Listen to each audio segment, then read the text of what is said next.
নমস্কার প্রিয় দর্শক, আজ আমার আলোচনার বিষয় হলো কেন স্বামী স্বরূপানন্দ পরমহংসদেবকে বাবামণি বলা হয়, কেন হাজার হাজার মানুষ আজও একজন সাধককে বাবামণি বলে ভালোবেসে স্মরণ করেন। কি ছিল তার সেই অদ্ভুত আকর্ষণ যা মানুষের হৃদয়কে স্পর্শ করে? আজ আমরা জানব সেই অসাধারণ মহাপুরুষের কথা। শ্রী শ্রী স্বামী স্বরূপানন্দ পরমহংসদেবকে তার ভক্তরা শুধু একজন গুরু বা সাধক হিসেবে দেখতেন না, তারা তাকে অনুভব করতেন একজন স্নেহময় পিতা, আশ্রয়দাতা এবং অন্তরের আপনজন হিসেবে। সেই গভীর ভালোবাসা ও আত্মীয়তার অনুভূতি থেকেই তার নামের সঙ্গে জুড়ে যায় বাবামণি সম্বোধন। বাবা শব্দের মধ্যে রয়েছে নির্ভরতা, সুরক্ষা ও অকৃত্রিম স্নেহের অনুভূতি, আর মণি শব্দের অর্থ অমূল্য রত্ন। তাই বাবামণি নামটি যেন ভক্তদের হৃদয়ে সেই অনুভূতিকেই প্রকাশ করে। তিনি ছিলেন তাদের অমূল্য পিতা, পথপ্রদর্শক এবং জীবনের অন্ধকারের আলোর দিশারি। বাবামণির কাছে ধনী গরিব, শিক্ষিত অশিক্ষিত, জাতি ধর্মের কোনো ভেদাভেদ ছিল না। তিনি সকলকে আপন সন্তানের মতো ভালোবাসতেন। কেউ দুঃখ নিয়ে তার কাছে এলে তিনি সহানুভূতির সঙ্গে শুনতেন, কেউ ভুল পথে গেলে স্নেহের সঙ্গে সংশোধন করতেন, আর কেউ হতাশ হয়ে পড়লে নতুন করে বাঁচার সাহস যোগাতেন। তার এই সীমাহীন স্নেহ, মমতা এবং পিতৃসুলভ আচরণ ভক্তদের হৃদয় স্পর্শ করেছিল। তাই তারা তাকে দূরের কোনো মহাপুরুষ হিসেবে নয়, নিজেদের পরিবারের একজন হিসেবে গ্রহণ করেছিলেন। স্বামীজি বা পরমহংসদেব নামের আনুষ্ঠানিকতার চেয়ে বাবামণি নামের মধ্যে তারা খুঁজে পেয়েছিলেন ভালোবাসার উষ্ণতা এবং আত্মার সম্পর্কের গভীরতা। আজও অসংখ্য ভক্ত যখন বাবামণি নামটি উচ্চারণ করেন, তখন সেই নামের মধ্যে শুধু একজন সাধকের স্মৃতি নয়, বরং এক অসীম স্নেহময় হৃদয়ের স্পর্শ অনুভব করেন। কেন স্বামী স্বরূপানন্দ পরমহংসদেবকে বাবামণি বলা হতো? বাবামণি এই নামটি উচ্চারণ করলে অসংখ্য ভক্তের হৃদয়ে জেগে ওঠে এক অপার স্নেহ, গভীর শ্রদ্ধা এবং অদ্ভুত এক আত্মিক টান। আশ্চর্যের বিষয় হলো, একজন সন্ন্যাসী, একজন পরমহংস, একজন আধ্যাত্মিক মহাপুরুষকে মানুষ কেন বাবামণি নামে ডাকতে শুরু করলো? এই প্রশ্নের উত্তর খুঁজতে গেলে আমাদের তার জীবন, চরিত্র এবং মানুষের প্রতি তার সীমাহীন ভালোবাসার দিকে তাকাতে হবে। সাধারণত কোনো আধ্যাত্মিক গুরুকে মানুষ গুরুদেব, মহারাজ, স্বামীজি বা পরমহংস দেব বলে সম্বোধন করে, কিন্তু স্বামী স্বরূপানন্দ পরমহংস দেবের ক্ষেত্রে ঘটেছিল এক ব্যতিক্রমী ঘটনা। তার ভক্তরা তাকে শুধু গুরু হিসেবে দেখেননি, তারা তার মধ্যে খুঁজে পেয়েছিলেন একজন স্নেহময় পিতাকে, একজন অকৃত্রিম অভিভাবককে এবং একজন সত্যিকারের আপনজনকে। যখন কোনো মানুষ জীবনের কঠিন সময়ে পড়ে, তখন সে শুধু উপদেশ চায় না, সে চায় ভালোবাসা, আশ্বাস এবং একটি সহানুভূতির হাত। বাবামণি সেই আশ্রয়ই দিয়েছিলেন হাজার হাজার মানুষকে। কেউ এসেছেন সংসারের দুঃখ নিয়ে, কেউ এসেছেন অর্থকষ্ট নিয়ে, কেউ এসেছেন মানসিক যন্ত্রণায় ভেঙে পড়ে। বাবামণি সবার কথা শুনেছেন, কখনো বিরক্ত হননি, কখনো কাউকে ফিরিয়ে দেননি। অনেকেই তার কাছে গিয়ে অনুভব করতেন যেন বহুদিনের হারিয়ে যাওয়া কোনো আত্মীয়ের কাছে ফিরে এসেছেন। তার চোখে ছিল মমতা, কণ্ঠে ছিল স্নেহ এবং আচরণে ছিল এমন এক আন্তরিকতা যা মানুষকে মুহূর্তের মধ্যেই আপন করে নিত। এই কারণেই মানুষ তাকে দূরের কোনো সাধু হিসেবে ভাবতে পারেনি। তারা তাকে নিজেদের বাবা বলে অনুভব করেছেন। কিন্তু শুধু বাবা নয়, বাবামণি। মণি শব্দটি সেই অমূল্য রত্নকে বোঝায়। ভক্তদের কাছে তিনি ছিলেন হৃদয়ের সেই অমূল্য সম্পদ। তিনি ছিলেন এমন এক আশ্রয় যার তুলনা পৃথিবীর কোনো বস্তু দিয়ে করা যায় না। একজন মা যেমন সন্তানের কান্না বুঝতে পারেন, একজন বাবা যেমন সন্তানের ভবিষ্যৎ নিয়ে চিন্তা করেন, বাবামণিও তেমন ভাবে মানুষের জীবন নিয়ে ভাবতেন। তিনি চাইতেন মানুষ শুধু ধর্মীয় আচরণে সীমাবদ্ধ না থেকে প্রকৃত মানুষ হয়ে উঠুক। তিনি বলতেন, চরিত্রই মানুষের প্রকৃত পরিচয়। মানুষের বাহ্যিক পরিচয় সম্পদ ও সামাজিক অবস্থান এসব একদিন হারিয়ে যেতে পারে, কিন্তু চরিত্র, সততা এবং মানবিকতা চিরকাল অমর থাকে।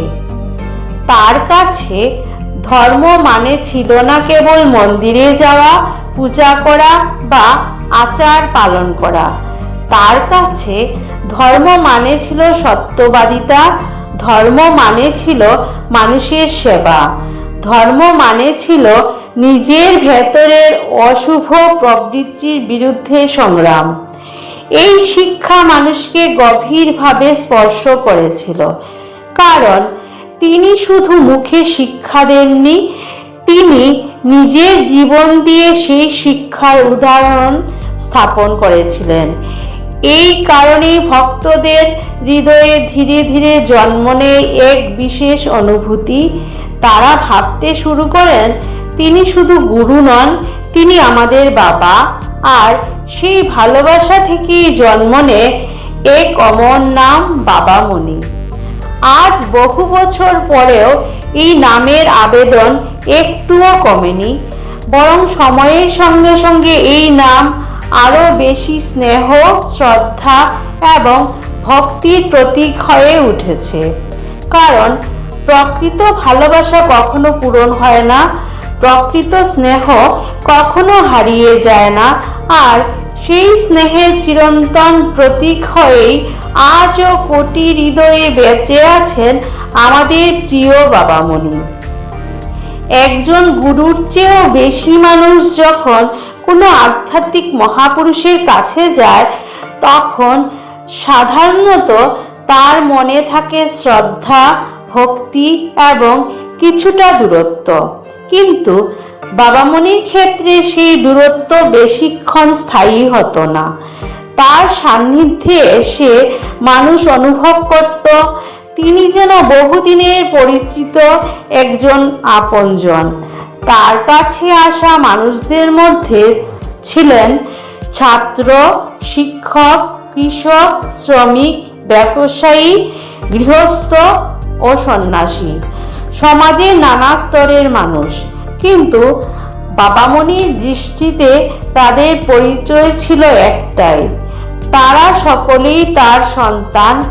এই কারণেই তিনি মানুষের সঙ্গে এমন ভাষায় কথা বলতেন যা সরাসরি হৃদয়ে পৌঁছে যেত।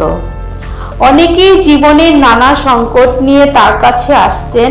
কেউ হতাশ, কেউ ব্যর্থতায় ভেঙে পড়েছেন, কেউ আবার সংসারের নানা সমস্যায় ক্লান্ত। বাবামণি তাদের শুধু উপদেশ দিতেন না, তিনি তাদের মনোবলও ফিরিয়ে দিতেন। তিনি জানতেন অনেক সময় মানুষ সমস্যার সমাধানের চেয়ে বেশি প্রয়োজন অনুভব করে একজন শ্রোতার, এমন একজন মানুষের যিনি বিচার করবেন না, শুধু অবহেলা করবেন না, বরং মন খুলে কথা শুনবেন। বাবামণি ছিলেন সেই আশ্রয়, তার কাছে এসে বহু মানুষ প্রথমবার অনুভব করেছিলেন যে পৃথিবীতে এখনো এমন কেউ আছেন যিনি নিঃস্বার্থভাবে তাদের কথা ভাবেন। এই অনুভূতি ধীরে ধীরে ভক্তদের হৃদয়ে গভীর ভালোবাসার জন্ম নেয়। একজন সত্যিকারের পিতা যেমন সন্তানের সাফল্যে আনন্দিত হন এবং তার ব্যর্থতায় কষ্ট পান, বাবামণিও তেমনই ছিলেন। কোনো যুবক যদি ভুল পথে চলে যেত, তিনি তাকে ঘৃণা করতেন না, বরং ধৈর্যের সঙ্গে তাকে সঠিক পথে ফেরানোর চেষ্টা করতেন। কোনো মানুষ যদি অপরাধ করে অনুতপ্ত হয়ে তার কাছে আসতো, তিনি তাকে তুচ্ছ করতেন না, তিনি তাকে নতুন করে শুরু করার সাহস দিতেন। তার বিশ্বাস ছিল কোনো মানুষ জন্মগতভাবে খারাপ নয়। সঠিক শিক্ষা, সঠিক পরিবেশ এবং সঠিক দিক নির্দেশনা পেলে মানুষ নিজেকে পরিবর্তন করতে পারে। এই বিশ্বাস থেকেই তিনি কখনো কোনো মানুষকে শেষ বলে মনে করেননি। একজন পিতা যেমন সন্তানের সম্ভাবনার উপর আস্থা রাখেন, বাবামণিও তেমনভাবে মানুষের ভেতরে শুভ শক্তির উপর আস্থা রাখতেন। এই কারণেই মানুষ তার মধ্যে একজন গুরুর চেয়ে বেশি খুঁজে পেয়েছিলেন বাবা হিসেবে। আজকের পৃথিবীতে আমরা প্রায়ই দেখি মানুষ একে অপরের কাছ থেকে দূরে সরে যাচ্ছে। পরিবারে থেকেও অনেকেই একাকিত্ব অনুভব করেন। সম্পর্ক আছে কিন্তু আন্তরিকতা নেই, কথা আছে কিন্তু মমতা নেই। এই পরিস্থিতিতে বাবামণির জীবন আমাদের এক মূল্যবান শিক্ষা দেয়। তিনি দেখিয়েছিলেন মানুষকে ভালোবাসা কোনো দুর্বলতা নয়, বরং এটাই সবচেয়ে বড় শক্তি। ভালোবাসা দিয়ে মানুষকে জয় করা যায়, ভালোবাসা দিয়ে মানুষের জীবন বদলে দেওয়া যায়। তার জীবনের অসংখ্য ঘটনা এই সত্যের সাক্ষ্য বহন করে। অনেক ভক্ত পরবর্তীকালে স্মরণ করেছেন বাবামণির সঙ্গে প্রথম সাক্ষাতের কথা। তারা বলেছেন, প্রথমবার দেখেই মনে হয়েছিল যেন বহুদিনের পরিচিত কারো সঙ্গে দেখা হয়েছে। তার মুখের হাসি, তার স্নেহময় দৃষ্টি এবং তার সহজ আচরণ মানুষের মনে এক অদ্ভুত শান্তির অনুভূতি সৃষ্টি করত। এই শান্তি মানুষকে বারবার তার কাছে টেনে নিয়ে আসত। তার আশেপাশে থাকলে মানুষ নিজেদের দুঃখ কিছুক্ষণের জন্য হলেও ভুলে যেত। মনে হতো জীবনের সমস্ত অস্থিরতার মাঝেও কোথাও যেন এক নিরাপদ আশ্রয় আছে। এই আশ্রয়ের নাম ছিল বাবামণি। তার জীবনের অন্যতম বৈশিষ্ট্য ছিল বিনয়। যত বড় মহাপুরুষই হন না কেন, তিনি কখনো নিজের মাহাত্ম্য নিয়ে কথা বলতে পছন্দ করতেন না। তিনি চাইতেন মানুষ তার ব্যক্তিত্বের চেয়ে তার আদর্শকে বেশি গুরুত্ব দিক। তিনি চাইতেন মানুষ তাকে পূজা না করে তার শিক্ষা অনুসরণ করুক, কারণ তিনি জানতেন একজন মানুষের প্রকৃত শ্রদ্ধা প্রকাশ পায় তার জীবনের পরিবর্তনের মাধ্যমে। এই কারণেই তিনি চরিত্র গঠনের উপর এত জোর দিয়েছিলেন। তিনি বলতেন, জাতির উন্নতির মূল চাবিকাঠি হলো চরিত্রবান পুরুষ। চরিত্রহীন শিক্ষা সমাজকে ধ্বংস করতে পারে, কিন্তু চরিত্রবান মানুষ সমাজকে গড়ে তুলতে পারে।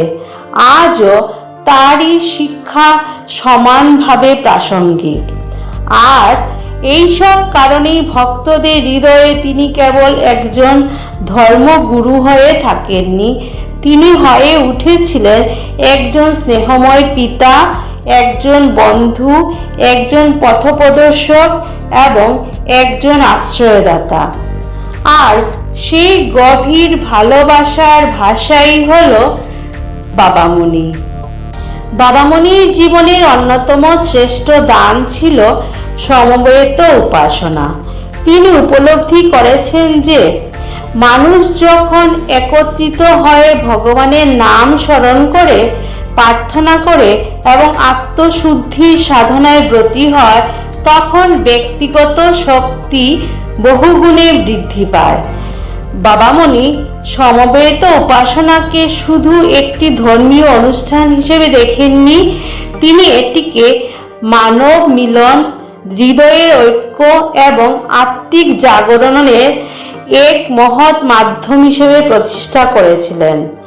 তার মতে সমবেত উপাসনার মাধ্যমে মানুষের মধ্যে ভেদাভেদ কমে যায়, পরস্পরের প্রতি ভালোবাসা বৃদ্ধি পায় এবং সমাজে ঐক্যের বীজ রোপিত হয়।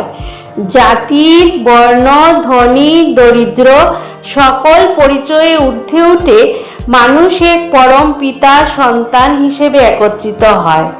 বাবামণি বলতেন, যেখানে বহু হৃদয় একসঙ্গে ঈশ্বর চিন্তায় নিমগ্ন হয়, সেখানে এক বিশেষ আধ্যাত্মিক শক্তির আবির্ভাব ঘটে। আজও সমবেত উপাসনার সেই ধারা অসংখ্য মানুষের জীবনে শান্তি, সাহস এবং ঈশ্বরানুভূতির অনুপ্রেরণা জাগিয়ে চলেছে। ভক্তদের কাছে সমবেত উপাসনা শুধু একটি প্রথা নয়, এটি বাবামণির হৃদয়ের এক জীবন্ত স্পন্দন, যা মানুষকে মানুষে এবং মানুষকে পরমাত্মার সঙ্গে যুক্ত করে। বাবামণির সমগ্র জীবন দর্শনের একটি উজ্জ্বল অধ্যায় ছিল সমবেত উপাসনা। তিনি বিশ্বাস করতেন, মানুষ একা একা সাধন করে যেমন উপকৃত হতে পারে, তেমনি বহু মানুষের সম্মিলিত প্রার্থনা ও উপাসনা সমাজে এক বিশেষ আধ্যাত্মিক পরিবেশ সৃষ্টি করে। তাই তিনি সমবেত উপাসনাকে শুধু ব্যক্তিগত মুক্তির পথ হিসেবে নয়, জাতীয় সামাজিক পুনর্জাগরণের একটি শক্তিশালী মাধ্যম হিসেবে দেখেছিলেন। বাবামণি অনুভব করেছিলেন যে মানুষের মধ্যে বিভেদ যত বাড়ে, সমাজ তত দুর্বল হয়ে পড়ে, কিন্তু যখন মানুষ একসঙ্গে বসে ঈশ্বরের নাম স্মরণ করে, তখন হৃদয়ের দূরত্ব কমতে শুরু করে। অহংকার, হিংসা, বিদ্বেষ ও সংকীর্ণতা ধীরে ধীরে দূর হয়ে যায়। এই মহান আদর্শের মধ্য দিয়ে বাবামণি মানুষের মধ্যে ভ্রাতৃত্ববোধ, পারস্পরিক শ্রদ্ধা এবং ঐক্যের বাণী ছড়িয়ে দিতে চেয়েছিলেন। বাবামণি বলতেন, মানুষের হৃদয়কে পবিত্র করার জন্য শুধু জ্ঞান যথেষ্ট নয়, প্রয়োজন নিয়মিত ঈশ্বর স্মরণ এবং আত্মশুদ্ধির সাধনা। সমবেত উপাসনা সেই পথকে সহজ ও সুন্দর করে তোলে। তিনি আরও বিশ্বাস করতেন যে একটি জাতির উন্নতি কেবল অর্থনৈতিক অগ্রগতির মাধ্যমে সম্ভব নয়। জাতিকে সত্যিকার অর্থে শক্তিশালী করতে হলে মানুষের চরিত্র, নৈতিকতা এবং আধ্যাত্মিক চেতনাকে জাগ্রত করতে হবে। আর এই কাজের জন্য সমবেত উপাসনা এক অনন্য শক্তি। বাবামণির আহ্বানে অসংখ্য মানুষ সমবেত উপাসনার মাধ্যমে নিজেদের জীবনকে নতুনভাবে গড়ে তোলার প্রেরণা পেয়েছিলেন। কেউ পেয়েছেন মানসিক শান্তি, কেউ পেয়েছেন জীবনের লক্ষ্য, আবার কেউ পেয়েছেন বিপদের সময় এগিয়ে চলার সাহস। আজও যখন কোথাও সমবেত উপাসনা অনুষ্ঠিত হয়, তখন ভক্তদের মনে বাবামণির সেই মহান স্বপ্নের কথা জেগে ওঠে। একটি ঐক্যবদ্ধ, চরিত্রবান, সেবাপরায়ণ এবং ঈশ্বরমুখী সমাজ গড়ে তোলার স্বপ্ন। সমবেত উপাসনা তাই শুধু একটি ধর্মীয় অনুষ্ঠান নয়, এটি বাবামণির হৃদয়ের বাণী, তার মানব প্রেমের প্রকাশ এবং সামাজিক গঠনের এক অনন্য সাধনা। হাজারো ভক্তের কাছে সমবেত উপাসনা আজও বাবামণির জীবন্ত উপস্থিতির অনুভূতি বহন করে। যখন বহু কণ্ঠে একসঙ্গে প্রার্থনা ধ্বনিত হয়, তখন যেন অনুভূত হয় বাবামণির সেই স্নেহময় আহ্বান, আজও আমাদের মধ্যে প্রতিধ্বনিত হচ্ছে। তাহলে কেন শ্রী শ্রী স্বামী স্বরূপানন্দ পরমহংসদেব বাবামণি হয়ে উঠেছিলেন? এর উত্তর কোনো একটি ঘটনা, কোনো এক অলৌকিক কাহিনী বা কোনো বিশেষ উপাধির মধ্যে সীমাবদ্ধ নয়। এর উত্তর লুকিয়ে আছে তার সমগ্র জীবন জুড়ে ছড়িয়ে থাকা সীমাহীন স্নেহ, অকৃত্রিম ভালোবাসা এবং নিঃস্বার্থ আত্মত্যাগের মাধ্যমে। তিনি কখনো মানুষকে নিজের ভক্ত হিসেবে গড়ে তুলতে চাননি। তিনি চেয়েছিলেন মানুষ সত্যিকার মানুষ হয়ে উঠুক। তিনি কখনো মানুষের কাছ থেকে কিছু দাবি করেননি, বরং নিজের সমস্ত শক্তি, সময় এবং ভালোবাসা মানুষের কল্যাণে উৎসর্গ করেছিলেন। একজন গুরু জ্ঞান দিতে পারেন, একজন সাধু আশীর্বাদ করতে পারেন, কিন্তু একজন বাবা সন্তানের সুখে হাসেন এবং দুঃখে কাঁদেন। বাবামণি ঠিক সেই কাজটিই করেছিলেন। মানুষের দুঃখ তার হৃদয়কে স্পর্শ করত, মানুষের অগ্রগতি তাকে আনন্দ দিত, আর মানুষের চরিত্র গঠন ছিল তার জীবনের অন্যতম সাধনা। এই কারণেই মানুষ তাকে শুধু শ্রদ্ধা করেনি, ভালোবেসেছিল। তাকে শুধু পূজা করেনি, আপন করে নিয়েছিল। তাকে শুধু একজন মহাপুরুষ হিসেবে দেখেনি, নিজের পরিবারের একজন স্নেহময় পিতা হিসেবে অনুভব করেছিল। আর সেই অনুভূতির গভীরতা থেকেই জন্ম নিয়েছিল একটি নাম, বাবামণি। আজ বহু বছর পরেও সেই নাম উচ্চারিত হয় একই শ্রদ্ধায়, একই আবেগে, একই ভালোবাসায়। কারণ বাবামণি কোনো সাধারণ সম্বোধন নয়, এটি লক্ষ লক্ষ হৃদয়ের কৃতজ্ঞতা, ভক্তি এবং ভালোবাসার ভাষা। যতদিন মানুষ সত্য, প্রেম, সেবা এবং চরিত্র গঠনের আদর্শকে মূল্য দেবে, ততদিন বাবামণির নামও অমর হয়ে থাকবে। তিনি শুধু ইতিহাসের একজন সাধক নন, তিনি অসংখ্য মানুষের হৃদয়ে জাগ্রত এক চিরন্তন স্নেহময় উপস্থিতি। তাই বলা যায় স্বামী স্বরূপানন্দ পরমহংসদেব বাবামণি হয়েছিলেন কোনো উপাধি লাভ করে নয়, মানুষের হৃদয় জয় করে। আর হৃদয়ের সিংহাসনে যার আসন, তাকে সময় কখনো মুছে ফেলতে পারে না। মানুষ তাকে পরমহংসদেব বলে শ্রদ্ধা করেছে, গুরুদেব বলে অনুসরণ করেছে, কিন্তু হৃদয়ের গভীরতম অনুভূতি দিয়ে তাকে ডেকেছে বাবামণি। কারণ তিনি শুধু ধর্মের কথা বলেননি, তিনি মানুষকে ভালোবেসেছিলেন। আর যে ভালোবাসতে জানে, সেই মানুষের হৃদয়ে চিরকাল বেঁচে থাকে। প্রণাম বাবামণি, তোমার স্নেহ, তোমার আদর্শ এবং তোমার মানবপ্রেম যুগ যুগ ধরে মানুষের পথ চলাকে আলোকিত করে যাক। জয় বাবামণি। হরি ওম। জয় গুরু।